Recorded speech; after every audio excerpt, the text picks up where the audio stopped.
Chapter 49. What Nightmares Endure. We can help you kill him. As the war against King Sombra raged on, not a single day went by where Twilight didn't linger on those tempting words. Spoken to her by a shard of the black magic that the Ciaran tyrant had allegedly enslaved, the offer remained just as tempting as the years of fighting began to meld together into a violent blur. The entity within the shard, a fragment of some so-called choir, claimed Sombra had tricked it into servitude, and that it wanted no part in the chaos that he was unleashing upon the world. Yet in spite of her desperation for this war to end, she couldn't bring herself to trust the mysterious voice. It was too convenient in her battle-addled mind, and so she wrote the shard's tempting offer off as some trick on her father's behalf. The fragment was thusly confined within a lead box to be contained, and that was the end of it. But even still, those words lingered in the back of Twilight's mind, faintly calling out to her as she continued her crusade against her murderous father. They weren't intrusive or particularly loud, only lasting for a few short moments at a time, but they were there.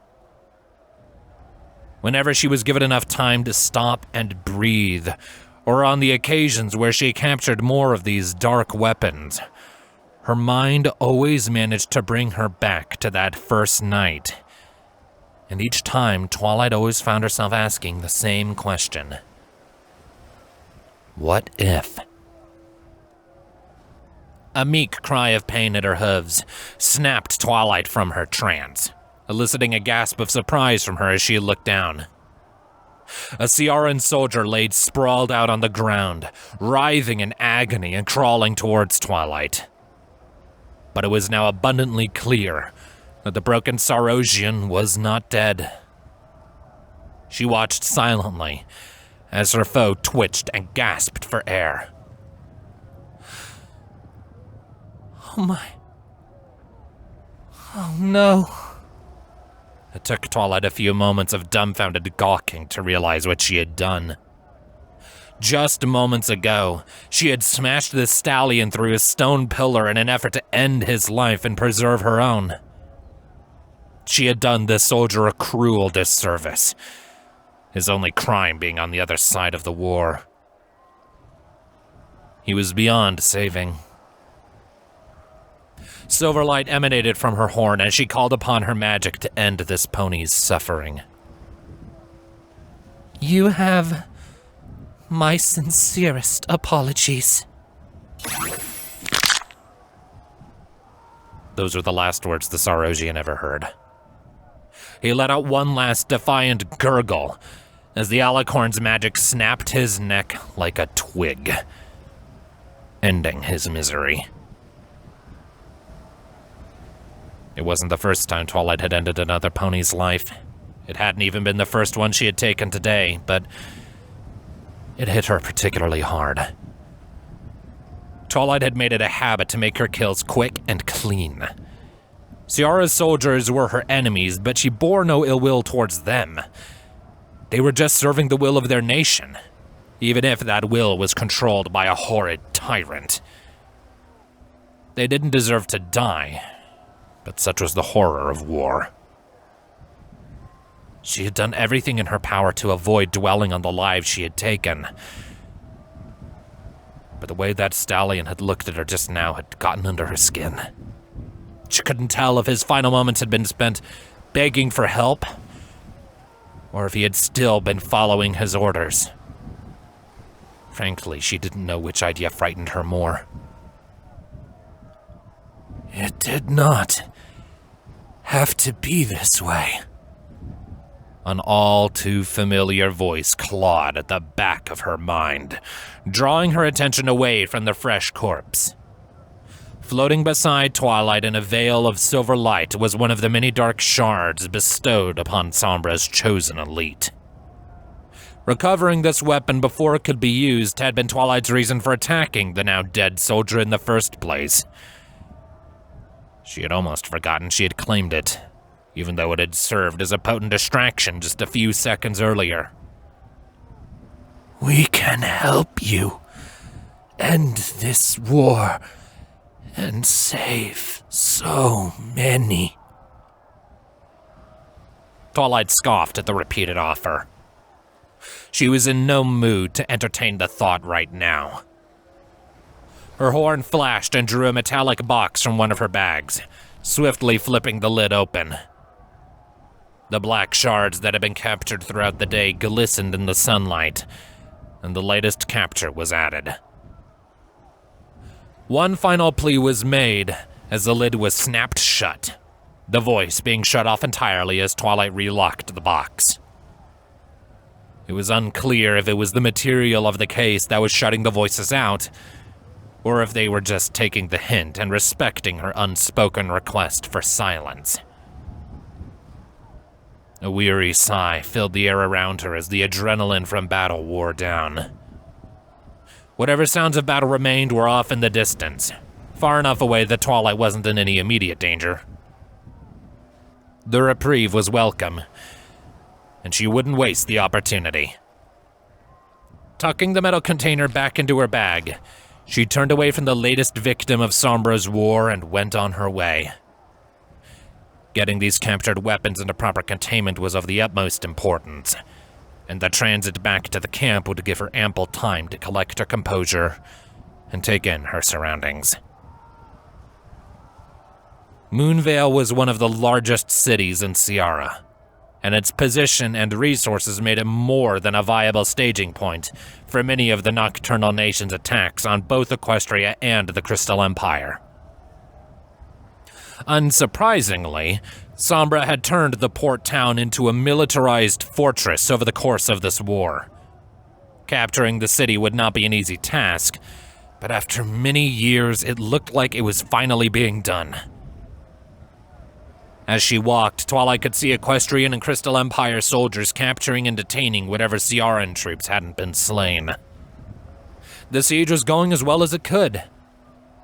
Casualties were unavoidable, with the bodies of the deceased littered everywhere the eye could see, from both sides, all of which had been left to lay where they had fallen.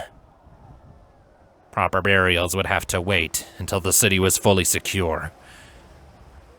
It was the least these soldiers deserved for sacrificing their lives for the sake of their countries. Help! Please help! The Ciaran screams dragged Twilight back to reality, shocked by the fact that the mayor shrieking at her was undoubtedly calling for help in the Ciaran tongue. Running towards Twilight in a desperate sprint was a Sarosian, a civilian, eyes red and puffy with tears flowing freely down her cheeks. She looked terrified, dashing out of a nearby home in a panic, and for whatever reason, she had decided to seek sanctuary with Twilight. He's going to kill me! Please! Stop! Before Twilight could even register what was happening, a bright blue burst of arcane energy flew out from inside the building and struck the frightened pony in the back of her head. There wasn't even time for her to react before she fell to the ground at Twilight's hooves in a heap. The blast had killed her instantly, and Twilight stifled a scream as she watched smoke rise from where the magic had struck her. She couldn't take her eyes off the mayor's face, still frozen in a look of terror. It was a horrible thing to see. She wasn't even a soldier. This was just some poor soul who called this city their home. Apologies for the poor performance, Auntie. Another voice shook Twilight out of her trance, this time belonging to a stallion that Twilight was all too familiar with. Mi Caragio Tenore, crowned prince of the Crystal Empire, the firstborn son of Empress Melodia, and Twilight's insufferable nephew. Her eyes were practically assaulted by his wine-red coat and extravagantly maintained goldenrod mane, a testament to both his status and his vanity. Despite being no older than 25, he bore a sash decorated with any number of badges and medals that had no real significance in Twilight's opinion. Pointless trinkets dedicated to this pony's achievements during the short time he had spent fighting in this war. As he strode from the same house the Sarosian had fled from, he made it a point to adjust his wings alongside another brief spark of magic, egotistically drawing attention to his alicorn features. "I assume you are unharmed?" He spoke with the regal authority that was to be expected of a noble, carrying himself with a codependently arrogant posture, despite the crime he had just committed. Unharmed? Twilight glared at Tenore before looking back down to the deceased Sarosian. There was no denying that he had been the culprit behind this unjust execution. Disgust and anger welled up within Twilight as she turned her gaze back to her nephew. This was a civilian! What harm could she have possibly done? So it was. As if doubting her words, Tenore pointed his gaze down at the Sarosian he'd slain with a look of disinterest. Well, casualties are an unfortunate consequence of war. No changing it now. And just like that, he began to walk away as if nothing had happened, completely uncaring about the life he had just ended. Tenore! Twilight screamed with a stomp of her hoof, prompting Tenore to stomp and glance back over his shoulder. She charged forward with intent, standing in front of him to block his path. Do not think you can just walk away after what you just did. What's this? Showing sympathy for the enemy now. He chuckled arrogantly. A bit hypocritical of you, if I may. How many bats have you killed over the years again? Soldiers! I've killed soldiers! Twilight emphasized bitterly. Fair enough. Though, perhaps that is why this war has gone on this long, Tenore spoke in the same pompous fashion he always did, seemingly oblivious to the atmosphere of the situation. These horrible creatures that have allowed King Sombra to remain in power, they need to be dealt with. They're just as guilty of prolonging this war as he is. As such, they deserve to be punished accordingly. Twilight was left speechless, mouth agape in stunned silence at what she was hearing. She didn't really know her nephew that well, maybe having spent a few hours with him total over the course of his entire life. But she had heard plenty of second-hand stories about him, and his opinions of those on the other side of the conflict. In the past, she had written this off as some twisted form of national pride, a way to bolster morale in the Crystal Empire's troops. But hearing these words come straight from his mouth, it was clear that those stories had all failed to show the true nature of Tenore's prejudice. Discrimination towards Sarosians was nothing new, but the fact that these emotions had been so strongly fostered by her own nephew was harrowing. She knew that Melodia wasn't the most favorable towards Sarosians even before the war, Twilight included, but the fact that her son had turned out this way was nevertheless shocking. The intense anger and confusion she felt were only matched by the overwhelming disgust towards his disregard for life. If there had been anything in her stomach, it likely would have been ejected by now. Oh, don't look at me like that. You know I'm right. Mother always says that a ruler is only as powerful as their people allow, and these people allowed that bastard to murder my grandmother and wage this war for decades. He placed a hoof upon his breast and raised his head high in a triumphant manner, truly believing his cause to be the righteous one. Most of these people didn't have a choice. They were born into this war, Twilight snarled, as were you. Even so, they have had every opportunity to rebel against their king and fight for a just cause, and yet they have not. His eyes narrowed, the first hint of aggression he had shown this whole time. They have chosen their fate. And if you continue on this path, you will seal your own. The grandmother you claim to fight for, my mother would not approve of this, and neither would any of her daughters.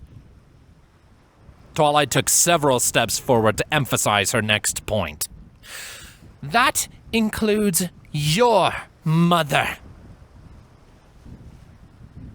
Tenori stood there, bitterly processing Twilight's threat, before turning and walking away. Twilight wanted to stop him. She felt like it was her responsibility to stop him, but she couldn't. She was paralyzed with such a potent mixture of disgust and rage, only able to watch as her murderous nephew just walked off. She watched as the younger alicorn took to the skies with the beat of his wings. She watched his movements until he vanished from view. She watched where he had been, silently seething with rage. If he wasn't her sister's son, there was no doubt in her mind that Twilight would have slain him then and there for what he had done and said. With a snort, she finally broke her glare and made her way back to her nephew's unfortunate victim. Her expression softened as she gazed upon the fallen mare. Her desperate cries for help echoed in Twilight's mind like a ghostly whisper. In morbid curiosity, she turned to the home the mare had fled from and wondered just how many others Tenori had killed. Hatred begets hatred. He has been tainted by Sombra's chaos. Twilight heard the voices of the shadow crystals echo in her mind. Left unchecked, he will spread just as much carnage. He must be stopped. This war must be stopped. Twilight didn't care that the box evidently didn't block out their words. And at this moment, she was barely able to distinguish them from her own thoughts. For the first time since she had come into contact with that bizarre entity, Twilight found herself completely agreeing with it. Replacing her dreary outlook with one of determination, she looked back towards what was left of the civilian. With a gentle flicker of magic, the mare's terrified eyes were closed for the last time. It was the least Twilight could do for her. With that final act of kindness done, Twilight turned her back to the scene of the crime and went on her way. Just as the voice of the shard said, it was time for this war to come to an end, by any means necessary. She knew the dangers of trusting a product of Sombra's magic, but she no longer cared about any of them. It had spent years offering her a way to strip the tyrant of his power and end his life without fault. The time for indecision on the matter was over. Her hesitation was causing innocent lives to be lost. She could bear that weight no longer. And as the first few notes of the choir's song finally reached her ears, she made a solemn promise in the name of every life that had been lost in this needless conflict. No more